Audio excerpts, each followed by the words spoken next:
আজ 5/8/25 সনের মঙ্গলবার রাত 10টা এলএম গ্রুপের 125তম ক্লাসের কেস টেকিং এর পরীক্ষার রিপোর্ট, অর্থাৎ আজকে শেষ পর্ব।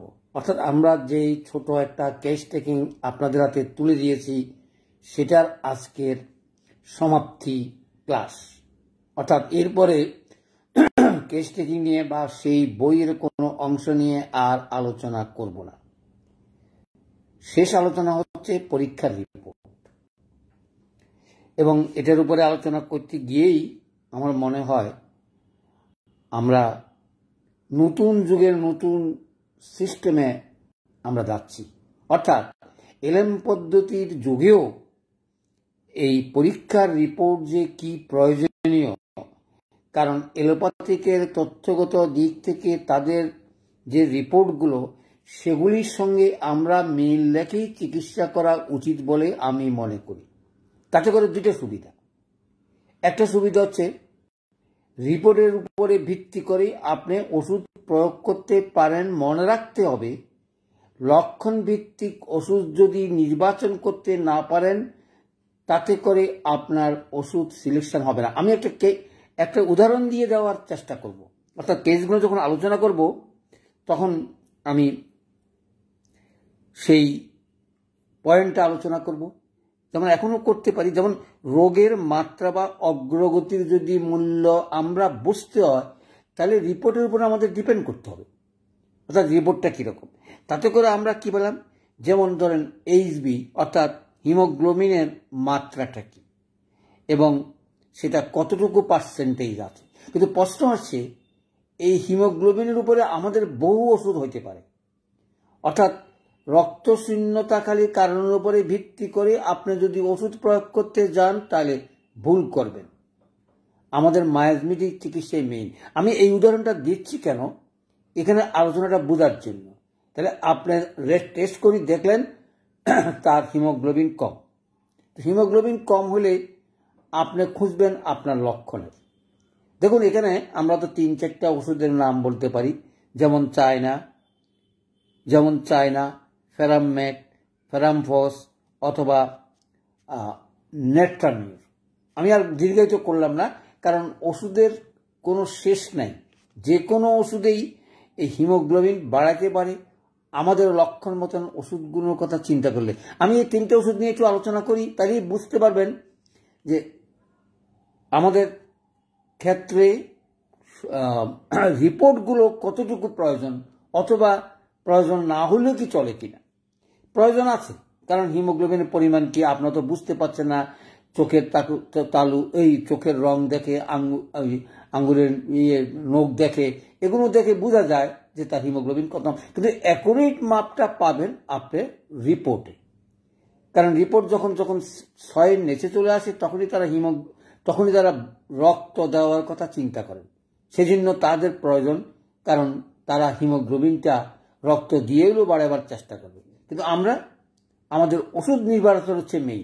আমি যে 3টে ওষুধের কথা বললাম, কি বললাম, চায়না, ফেরামমেট এবং নেট্রামিউর। তাহলে চিন্তা করেন, চায়নার একটা লক্ষণ আছে। লক্ষণের ভিত্তি করে চায়না যদি আপনি হিমোগ্লোবিনের চিন্তা করে দেন কাজ হইতে পারে, কিন্তু আপনার লক্ষণের সাথে মিল না রাখে যদি প্রয়োগ করেন তাহলে হবে না।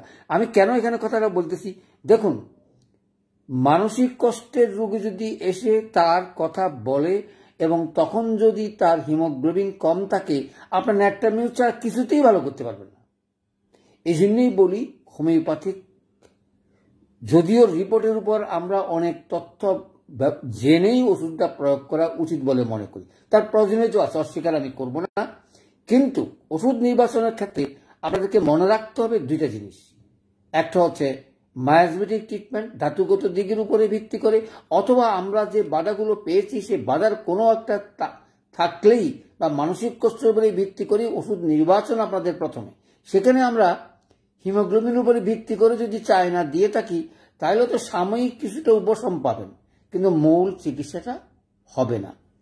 হ্যাঁ, প্রশ্ন আসছে যে কথা আমি বলে থাকি, কি বলে থাকি, আপনি একটা তাড়াতাড়ি অ্যাকশন পাবেন। যদি আপনি দেখেন যে হিমোগ্লোবিন কম, কিন্তু আপনার সিলেকশন আসছে সে মানসিক কষ্টের রোগী এবং ন্যাট্রামিউরের রোগী, এবং তখন কি আপনি কি দিবেন? ন্যাট্রামিউর দিবেন, না চায়না দিবেন, না ফেরামমেট দিবেন? ফেরামমেটের গভীরতা অনেক আছে, কিন্তু সেখানে আমি যদি মনে করি আপাতত তার তাড়াতাড়ি তার হিমোগ্লোবিনটা বাড়তে হবে, তখন হয়তো আমি চায়না একটাকে 2টা পাওয়ার দিনে 3 বার 4 বার করে দিয়ে 2 দিন পরেই দেখবেন হিমোগ্লোবিনটা হয়তো বেড়ে গেছে, কিন্তু রোগীর চিকিৎসাটা হবে না।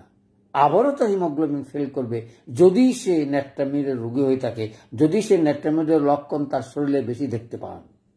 সেজন্য বলি, এই যে তরুণ রোগ, অর্থাৎ রক্তটা মাপার পরে আপনি ঠিক করলেন তার তরুণ রোগ, এই তরুণ রোগটা চিকিৎসা করার জন্য আমি হয়তো 3-4টা বা আরো অনেক অনেক মেডিসিন আছে যেগুলি আমাদের রেফার্টরিতে অথবা অমুকখানে প্র্যাকটিস অফ মেডিসিনে বইতে পাবেন, ম্যাটেরিয়া মেডিকাতেও পাবেন। কিন্তু প্রশ্ন হচ্ছে, এই যে 3টা কথা বুঝালাম, আসেন এবার ফেরামমেটটা আমি কোথায় প্রয়োগ করতে পারি? দেখবেন অনেকের অনেক সময় থ্যালাসেমিয়াতে রক্ত থাকে না এবং রক্ত তাকে দিতে হয়, এবং কদিন পর পরই রক্ত তার কমে যায়, এবং সেখানে যদি হিমোগ্লোবিনের কম থাকে তাহলে আপনার ফেরামমেট নির্বাচন করতে পারেন। প্রশ্ন আছে, স্যার এই কথাটা কেন বললেন? একটু আগেই বললেন তরুণ রোগে আপনি ব্যবহার করবেন, এখন বলতেছেন থ্যালাসেমিয়া রোগে আমি যেন ফেরামমেটটা ব্যবহার করি। দেখুন, এগুলো পরীক্ষিত, এবং আপনারা যদি মূল্যায়ন করেন তাহলে বুঝতে পারবেন। বলে থ্যালাসেমিয়া রোগীটা কেন দিলাম? থ্যালাসেমিয়ার রোগী মাত্রই সেটা ক্রনিক ডিজিজ, সেটা কোনো টেম্পোরারি রোগ নয়, কারণ তার মায়াজমেটিক অথবা কোনো ট্রাভেলস আছে, অথবা আমরা যদি এলোপ্যাথিক ভাষায় বলে থাকি সেখানে আমরা তার রক্তের ভিতরে এই কণিকা না থাকাতেই তার এই ট্রাভেলসগুলো হয়, সেই ফেরামগুলো জমা হয়ে যায়, যে কারণে স্পিনে কোনো কাজ করে না। এই কাজগুলো সুরাহা করার জন্য আমরা ফেরামমেটটা প্রয়োগ করতে পারি। তাহলে এরকম প্রত্যেকটা ক্ষেত্রে খালি টেস্টের উপরে ভিত্তি করে আপনারা ওষুধ নির্বাচন করতে যাবেন না। আপনার জানার দরকার, প্রয়োজনীয়তার দরকার।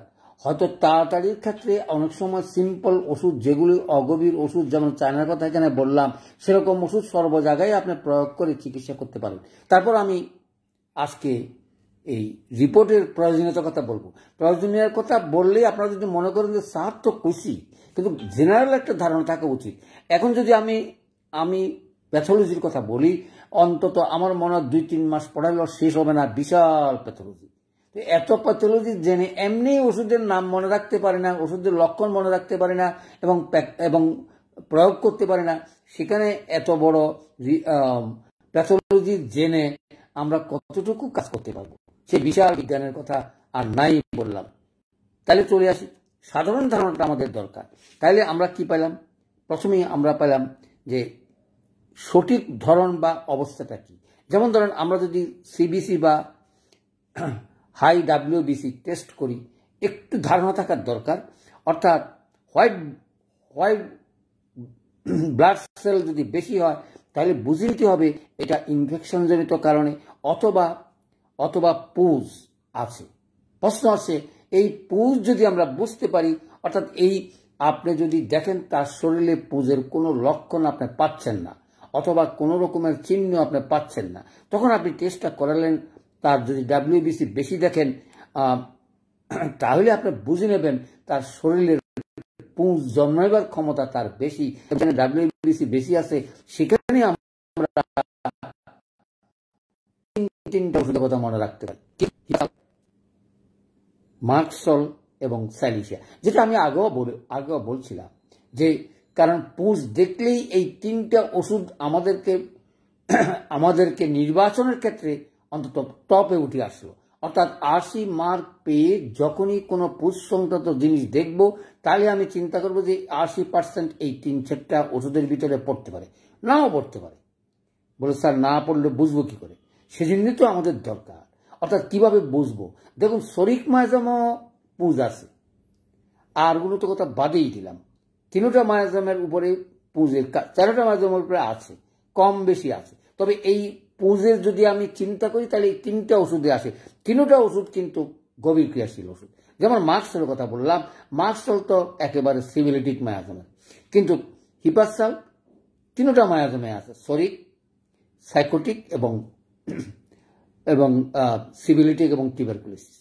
ঠিক আর স্যালিসের কথা চিন্তা করলে আরো গভীর ক্রিয়াশীল। তাহলে বুঝতে পারছেন, অর্থাৎ এখানে যদি আমি 3টা স্কেলে যাই তাহলে আমি বুঝবো মার্কসলটা হচ্ছে নমিনিয়াল অর্থাৎ নর্মাল। বলে স্যার কেন বললাম এই যে পুঁজ সংক্রান্ত কোনো রোগী যদি থাকে প্রথমেই চিন্তা করবেন এই 3টার ভিতরে পড়ে কিনা, তারপর ভাববেন এটা কারণ পুঁজ সংক্রান্ত হলো কিনা, তাইলে আপনার শরীর মাঝামাঝ সালফারও কাজ করতে পারে অথবা অন্যান্য ওষুধ খেতে। কারণ হোমিওপ্যাথিকের কোনো শেষ নাই, সকল ওষুধে কাজ করবে যদি লক্ষণ সমষ্টি মিলিয়ে আপনি দিতে পারেন, তবে পুঁজের ক্ষেত্রে এই ওষুধগুলো আপনারা ভাববেন। চলে আসি তাহলে আমরা বুঝতে পারলাম সঠিক ধরনের অবস্থা যদি বুঝতে পারি তাহলে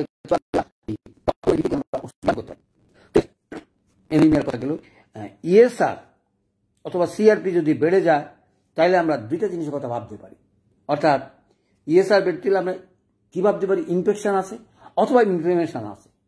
অর্থাৎ কোথাও না কোথাও শরীরের আমরা যেটা ফুলা বলি অথবা বর্ধিষ্ণু বলি, সেটা সাইকোটিক মায়াজম, যে কোনো অঙ্গই সেটা হইতে পারে। যেমন ধরেন লিভারটা এনলার্জ হয়ে গেল, সেটাও আমরা ইনফ্লামেশন করতে পারি। এরকম প্রত্যেকটা অঙ্গেরই ঘটতে পারে আমাদের শরীরের ভিতরে। আর অনেক সময় জমলে আমরা কি মনে করতে পারি, আমরা সেখানে পানি জমছে, সে কারণেও সেটা হতে পারে। আর যদি আমরা টেস্ট করি বুঝি ইএসআরটা বাড়তি আছে, সিআরপিটা বাড়তি আছে, তাহলে আমরা ধরেই নেব সেখানে ভিতরে কোনো না, যদিও বাহ্যিকভাবে কোনো লক্ষণ যদি প্রকাশ না পায় তাহলে আমরা ধরেই নেব ক্রনিক ইনফেকশন অথবা ইনফ্লামেশন, ভিতরে কোথাও ফুলা আছে এবং কোথাও ইনফেকশন আছে, অর্থাৎ জীবাণুঘটিত কোনো কারণে সেটা হয়েছে। তাহলে ওষুধগুলো কি আসতে পারে, ওষুধগুলো যদি এরকম আসতে পারে তাহলে সালফার এবং টিউবারকুলাম আমরা চিন্তা করতে পারি, যদি সেটা ধাতুগত বা ক্রনিক ডিজিজ হয়ে থাকে। তাহলে চলে আসি 3 নম্বর, অপ্রকাশিত লক্ষণ ধরা পড়ে না এবং জানায় না। অর্থাৎ রোগীরাও বলতে পারে না আর আমরাও অনেক সময় বুঝতে পারি না। সেই ধরনের ক্ষেত্রে অনেক সময় আমাদেরকে রিপোর্টগুলো চমৎকার হয়তো কাজ দেয়। যেমন ইউআর অর্থাৎ ইউরিনারি ট্র্যাক্ট ইনফেকশন অথবা ইউরিন টেস্ট করে আসলো, অ্যালবুমিন যাচ্ছে, প্রোটিন যাচ্ছে, তার ক্ষয় হয়ে যাচ্ছে সে শরীরের, সেই ধরনের ক্ষেত্রে আমাদের একটু সহযোগিতা হয় যে তার যে এই যে অ্যালবুমিন যাচ্ছে অথবা প্রোটিন যাচ্ছে আমরা বুঝতে পারবো টেস্টের মাধ্যমে। তার অর্থ এই কথা নয় যে সকল কিছু আমরা টেস্টের উপরে নির্ভর করব, আমি এই কথা বলছি না। প্রয়োজনীয় কথা ভাবি নিজেদের সঙ্গে অ্যাডজাস্ট করে নেওয়ার চেষ্টা করবেন। আপনারা মূল তথ্য হচ্ছে লক্ষণ সমষ্টি, লক্ষণের উপরে ভিত্তি করেই আমরা ওষুধগুলো প্রয়োগ করার চেষ্টা করব। তাহলে বুঝতে পারছেন এই যে শেষ পর্ব অর্থাৎ রিপোর্টের উপরে এই জন্য শেষে আনে দিলাম। অর্থাৎ এত কিছুর পরেও যদি আমরা বুঝতে না পারি, আমরা ওষুধ সিলেকশন করতে না পারি, তখন আপনার পরীক্ষার রিপোর্টের উপর নির্ভর করতে পারেন। দেখুন কত সুন্দর করে বলা আছে। অর্থাৎ এত কিছু বলার পরে তার উপরে ভিত্তি করে যদি কোনো ওষুধ নির্বাচন না হয়, তারপর যদি সন্দেহ থাকে, আপনি নিশ্চয়ই টেস্ট করে ওষুধ প্রয়োগ করা উচিত। তাহলে আপনার হয়তো সহযোগিতা করে, তবে আগে নয়। কিন্তু এলোপ্যাথিকের ঠিক উল্টো। বলে উল্টোটা কিরকম, তারা টেস্ট ছাড়া কোনো ওষুধই দেওয়া উচিত নয়। কারণ সমস্ত রিপোর্টগুলো তাদের হাতে তুলে দেয় এবং তাদের ওষুধগুলো সেভাবে নির্ণয় করা থাকে এবং তারা সেভাবেই ওষুধগুলো লেখেন। কিন্তু আমরা হোমিওপ্যাথিকেরা আমাদের রিপোর্টটা প্রথমে নয়, আমাদের রিপোর্টটা শেষে। অর্থাৎ আমি যে এই কেস টেকিংটা নিলাম, সেখানে আমি ওষুধ নির্বাচনে কোনো ব্যর্থ হলাম কিনা, কোনো রকম ভুল ত্রুটি হলো কিনা অথবা কোনো কিছু আছে কিনা, তাহলে আমি রিপোর্টগুলো দেখে হয়তো ওষুধ দেওয়ার কথা চিন্তা করব। কিন্তু আমার সিলেকশন হয়ে ওষুধ চলতে আরম্ভ করবে, রিপোর্টগুলো পরে আসলো, আমার ক্ষতি নেই, তার উপরে ভিত্তি করে কোনো আমি ওষুধ নির্বাচন করি না। এলোপ্যাথিকরা যেরকম তথ্যের উপরে ভিত্তি করে, রিপোর্টের উপরে ভিত্তি করে ওষুধ ছাড়া ওষুধ অনেক সময় লেখা কঠিন হইয়া পড়ে এবং প্রয়োগ করাও ঠিক না। সেটাও একটু আলোচনা করার চেষ্টা করব পরবর্তীতে। তাহলে বুঝতে পারবেন কোথায় আমরা আছি আর কোথায় তারা আছে। আমাদেরকে তাদের সকল কিছু না জানলে আমরা অত চিকিৎসা করতে পারবো না, রোগীকে স্যাটিসফাই করতে পারবো না, আমাদের উপরে আস্থা রাখবে না। ডাক্তার সাহেবের রিপোর্টই বুঝে না, কত রকম বিপদে আছি আমরা। সেরকম বিপদগুলো থেকে মুক্তি পাওয়ার জন্যই আপনাদের ধ্যান ধারণা রাখা উচিত বলে আমি মনে করি।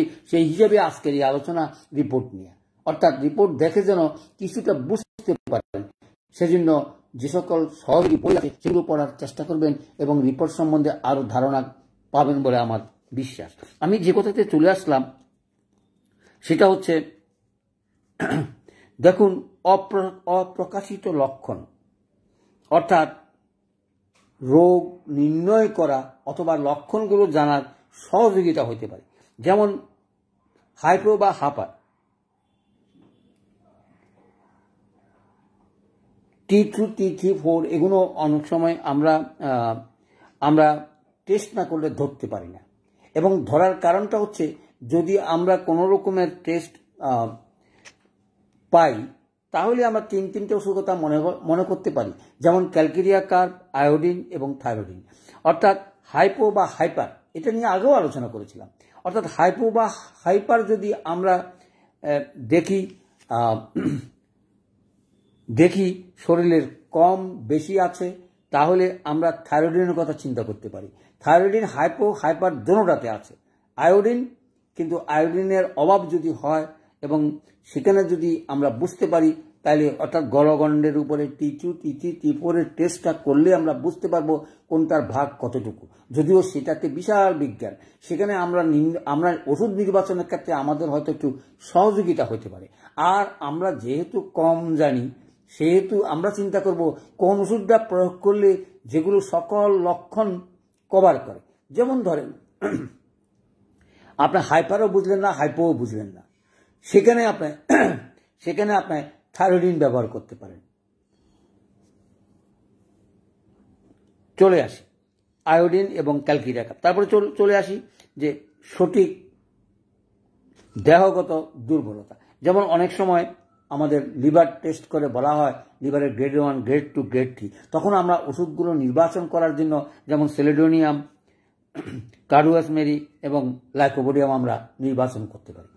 তারপরে যেটা আসে, দেখুন, ডায়াবেটিস, সুগার টেস্ট এবং যত রকমেই ডায়াবেটিস রোগীদের রাত দিন পরীক্ষা করতে হয়, চলাফেরা করতে কষ্ট হয়, কিন্তু আমরা যারা হোমিওপ্যাথিক চিকিৎসা করি, আমরা এখান থেকে না বেরিয়ে আসলে মূল হোমিওপ্যাথিক চিকিৎসা করতে পারবেন না ডায়াবেটিসের।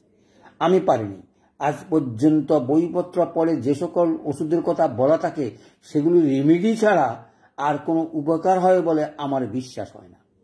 যেদিন থেকে রোগী আমি ডায়াবেটিসের চিকিৎসা করতে জানলাম, সেদিন থেকে বুঝলাম আমাদের মায়োমেটিক চিকিৎসা ছাড়া এই সুগার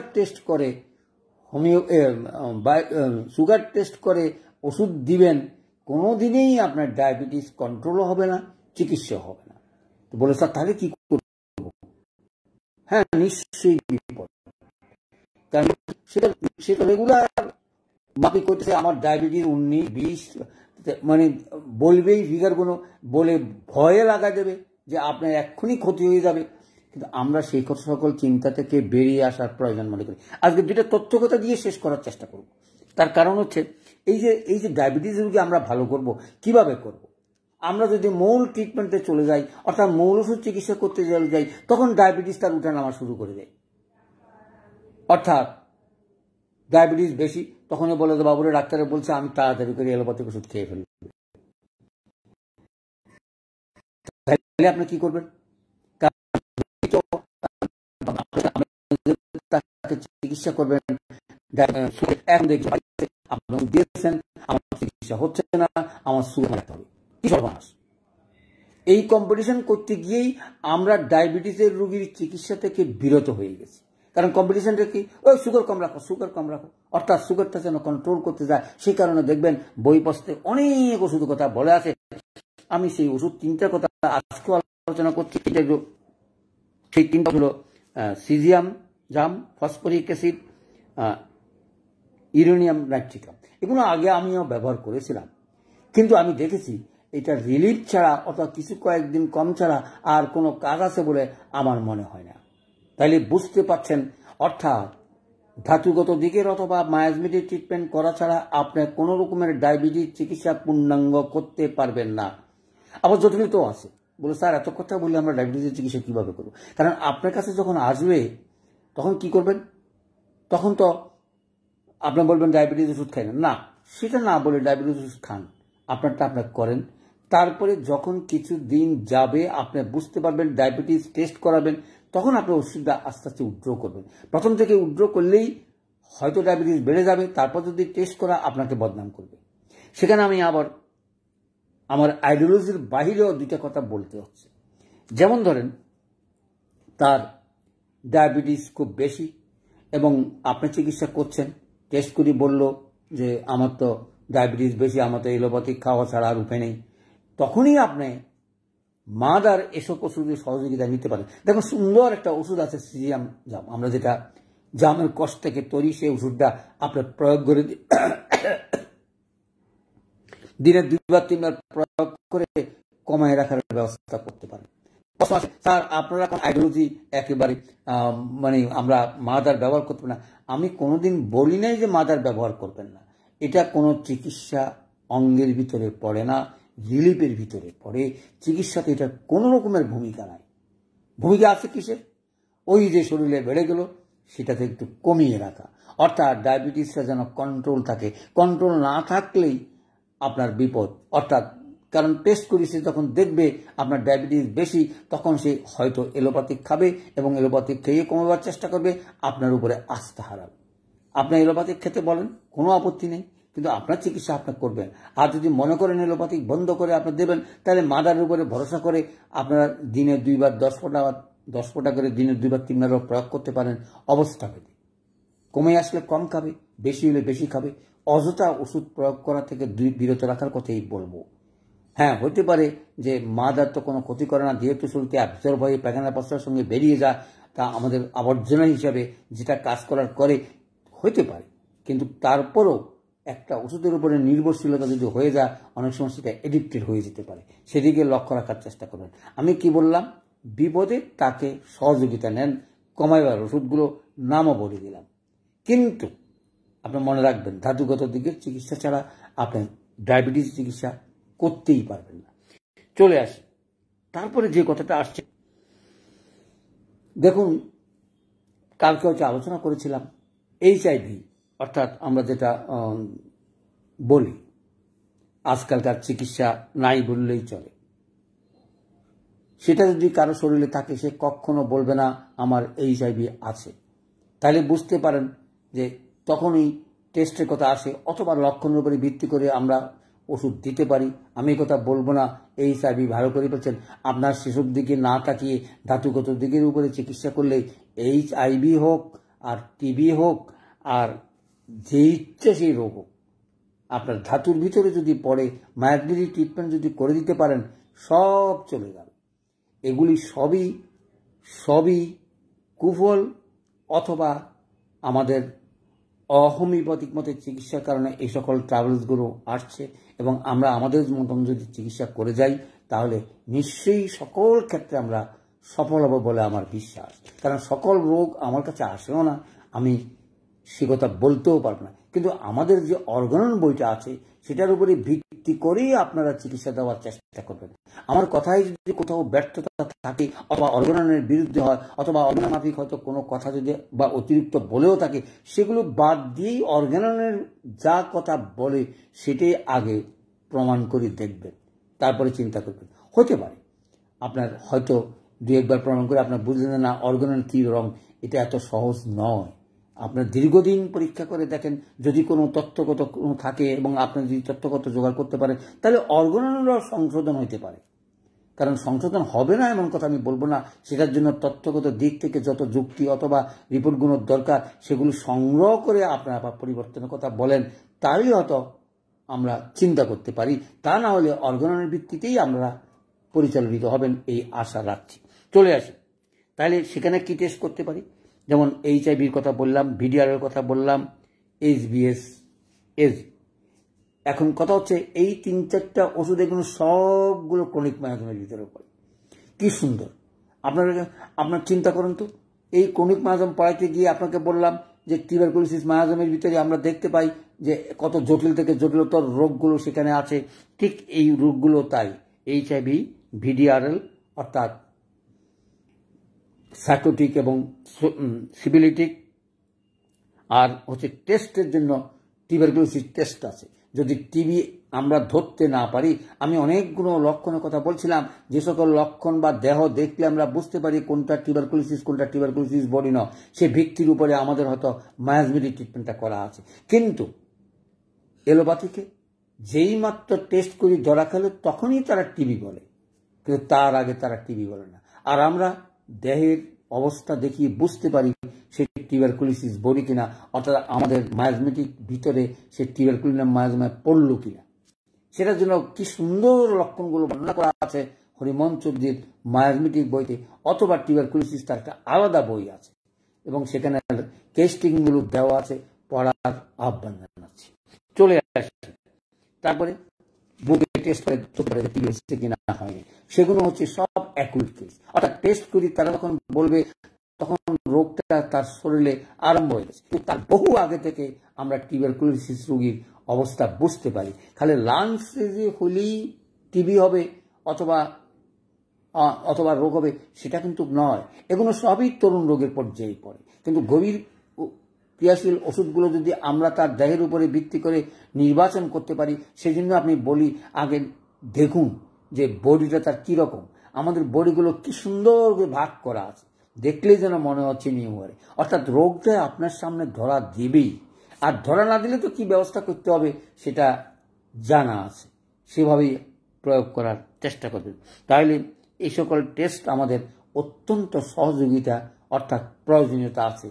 তার অর্থ একদম মেটাচারা চিকিৎসা হবে না তা নয়, সেটার সঙ্গে মিল রেখে আপনি ওষুধগুলো নির্বাচন করার চেষ্টা করবেন। যে উদাহরণগুলো দিয়ে পার্থক্যটা বুঝিয়ে দিলাম, অর্থাৎ খালি হোমিওপ্যাথিক ওষুধ একটা দুটা না, একটা রোগের বহু ওষুধ আছে, সেই জন্য খালি লক্ষণের টেস্টের উপরে ভিত্তি করে নয়, সমষ্টিগত লগে টেস্টটা মিলিয়ে আপনার ওষুধ দেওয়ার চেষ্টা করবেন। চলে আসি উপসংহারে কি বলতে পারি, অর্থাৎ আমাদেরকে কি সাহায্য করে। ওষুধগুলোর অনেকগুলো রিপোর্টের কথা আছে, সেগুলো জানার চেষ্টা করবেন এবং সামান্য সামান্য ধারণা নিয়ে হোমিওপ্যাথিক পড়ার চেষ্টা করবেন। তা না হলে অনেক সময় এলোপ্যাথিক থেকে রুগীরা যদি আসে আপনাকে মূল্যায়ন করবে না। আপনাকে মূল্যায়ন করার জন্য সকল লক্ষণের একটু একটু তথ্য জানার চেষ্টা করবেন, তাহলে বুঝতে পারবে যে না উনি তো রিপোর্টগুলো বুঝে অথবা জানে। সে কারণে রুগীর সঙ্গে সেভাবেই কথা বলার চেষ্টা করবেন। আর বলবো লক্ষণ যাচাইয়ের সাহায্য করে কে রিপোর্টে, তার উপরে ভিত্তি করে যদি তারা কিন্তু এলোপ্যাথিক কিন্তু লক্ষণ ছাড়া ওষুধ দেয় না। আমি কয়েকদিন একটা চিকিৎসাতে অগ্রগতি যাচাই করা যায় যে আমি যে রক্তের উপরে ওষুধ দিয়ে তার হলো কিনা, অথবা ক্রিয়েটিন বলেন অথবা ডায়াবেটিস বলেন, সেই রিপোর্টগুলো থাকলে আমরা বুঝতে পারবো আগের ওষুধের থেকে এখনকার ওষুধের কি জাস্টিফিকেশন আছে, কি কমলো কি বাড়লো, এগুলো জানলেই আমরা বুঝতে সহজতা। তবে মনে রাখবেন ক্রনিক ডিজিজগুলো ভালো হইতে একটু সময় নেয়, সুতরাং বারবার ওষুধ চেঞ্জ কখনো করার চেষ্টা করবেন না। আমি চেষ্টা করেছি আপনাদেরকে বুঝিয়ে দিতে কিভাবে আমরা চিকিৎসা করব এবং বাধা পেলে আমরা কি করব, বাধা না পেলে আমরা কি করব, এবং সেগুলো মনে রেখেই চিকিৎসা করার চেষ্টা করবেন। আবারও বলছি, তরুণ রোগে দেখবেন অন্তত একদিন বা 2 দিনেই ফলাফল পাবেন, না পালে বুঝবেন আপনার সিলেকশনটা হয়নি, আপনাকে তাকে রিলিফটা আগে দিতে হবে। রিলিফ না দিলে কোনো রোগী আপনার কাছে থাকবে না। চলে আসি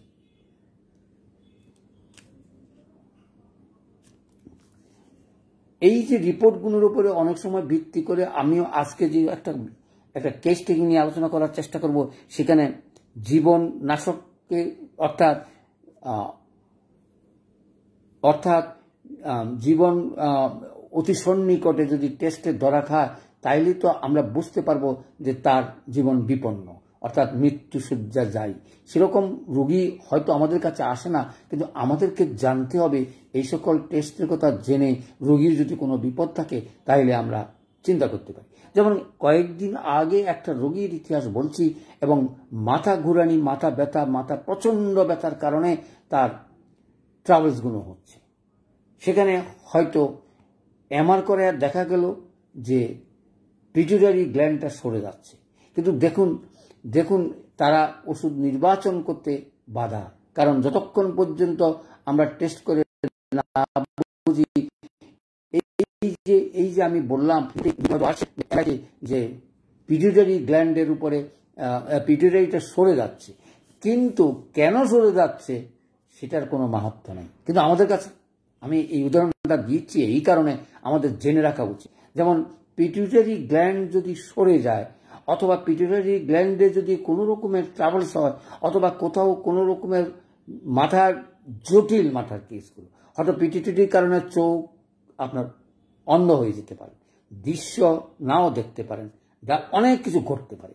সে সকল দেখে পিটুইটারি গ্ল্যান্ডটা কিভাবে আমরা ভালো করব, আমাদের একটা ওষুধ আছে পিটুইটারি থেকে তৈরি, সেই ওষুধটাই প্রয়োগ করার কথা চেষ্টা করবেন। তারপরে এরপরও অনেকগুলো ওষুধ আছে যেগুলি এই ধাতুগত দিকের অথবা লক্ষণের উপরে ভিত্তি করেই আমরা ওষুধগুলোর কথা চিন্তা করতে পারি। সেই হিসাবে আমরা মনে রাখতে হবে, এই রিপোর্টগুলো আমাদেরকে একটু জানতে হবে, বুঝতে হবে কিভাবে আমরা চিকিৎসা করলে। কারণ সেখানে যখনই আমি বলি মাথার কোনো গণ্ডগোল হলেই বুঝবেন যে সেটা স্নায়ুগঠিত ব্যাপার, এবং অথবা অন্য কোনো গ্ল্যান্ডের কারণে অথবা অন্য অঙ্গের কারণে সেরকম স্নায়ুর উপরে চাপ পড়ে গতিকেই এই ধরনের ট্রাভেলস হয়ে থাকে। এই জটিল চিকিৎসাগুলো আমাদের সুন্দর ওষুধ আছে। আপনাদেরকে আগেও বলেছি যে স্নায়ুগঠিত সকল রোগেই হচ্ছে শরীর মায়াজমের অন্তর্গত। এটা মনে রাখার চেষ্টা করবেন। নার্ভের উপরে যত রোগী থাকুক না কেন, প্রথমেই শরিক মায়াজমের কথা আসবে, কারণ ফাংশনাল ডিসঅর্ডার যখন হয় তখন শরিক মায়াজমের ওষুধ দিয়েই আমরা অনেক সময় ভালো করতে পারি বলে আমার বিশ্বাস। তাহলে চলে আসি আজকের এই শেষ পর্ব, অর্থাৎ কেস টেকিং এর ইনভেস্টিগেশন রিপোর্ট।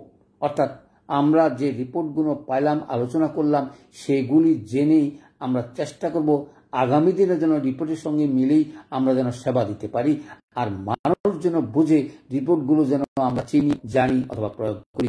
যদিও সেখানে আমাদের ওষুধগুলো একেবারে মেইন ওষুধ দিতে হবে আমি এমন কথা বলছি না, কারণ আমাদের শেষে এসে রিপোর্ট। আগে কেস টেকিং দিবেন, সকল কিছু জানবেন, ওষুধ দিবেন, তারপরে টেস্ট করে বা প্রয়োজন হলে টেস্ট করতে দিবেন যদি আপনার কোনো রকমের ইনফরমেশনের প্রয়োজন থাকে।